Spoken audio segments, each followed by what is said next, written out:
అదే నారాయణ 8, ఆదిరెడ్డి శ్రీనివాస్ 8, కొల్లిపూడి శ్రీనివాస్ 8, గొట్టిపాటి రవికుమార్ 7, యార్లగడ్డ వెంకట్రావు 7, వంగలపూటి అనిత నుంచి 6, సుభాష్ 6, నల్లారి కిషోర్ కుమార్ రెడ్డి 6, కందుల దుర్గేష్ 6, ఎడపత్ని శ్రీనివాసరావు 5, బ్రహ్మారెడ్డి 5, అదే మరి రాంప్రసాద్ రెడ్డి 5, ఆదినారాయణ రెడ్డి 4, సత్యనారాయణమూర్తి 4, రామకృష్ణబాబు 4, శ్రావణ్ కుమార్ జడా 4, కోటంరెడ్డి శ్రీధర్ రెడ్డి 3, పల్లా శ్రీనివాస్ 3, పవన్ కళ్యాణ్ గారు అక్కడ 7 వచ్చాయి, ఇక్కడ 3 అంటున్నారు కదా, 2 ట్యాలీ చేసుకోవాలి, రిజిస్టర్ చేసిన ఎన్ని ఉన్నాయని.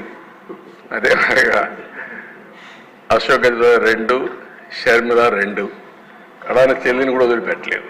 ఆవిడ ఇక్కడ నేను చెప్పినట్టు కావాలి కొన్ని కేసులు ఉన్నాయి, మీ మీద ఉన్నాయి. కేసులు పెట్టిన వాళ్ళు మీరు ఒకసారి లేండి.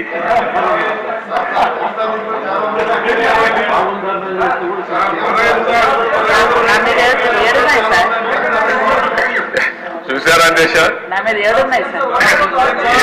7 కేసులు ఉన్నాయి. అంటే రాజకీయ పోరాటం చేసిన వాళ్ళందరిపైన కేసులు పెట్టారు. అంటే ఇంకెప్పటికీ బయట రాకూడదు అనుకున్నారు, కానీ నేరుగా ప్రజలు ఆలోచించి అసెంబ్లీ పంపించారు అధ్యక్ష అందరినీ. మెజారిటీ మీరు చూశారు. ఆనాటి పాలనలో మనందరూ బాధితులే అసెంబ్లీ నుండి అందరూ. Thank you.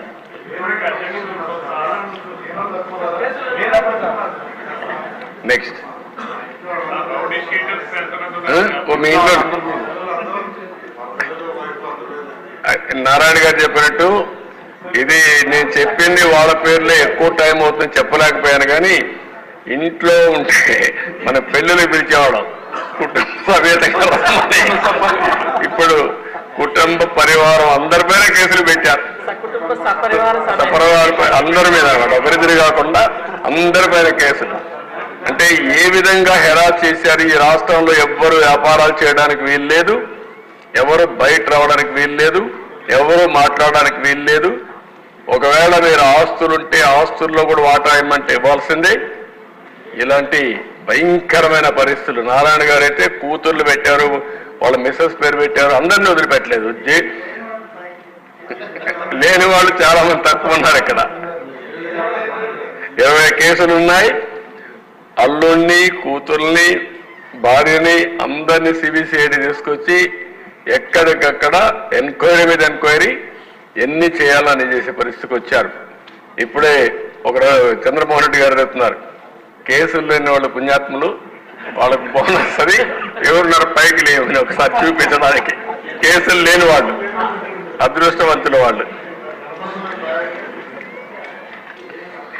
చూసారా దేశ కేసులు లేని వాళ్ళు వీళ్ళు మాత్రం మెజారిటీ బాధితులు. Okay, thank you.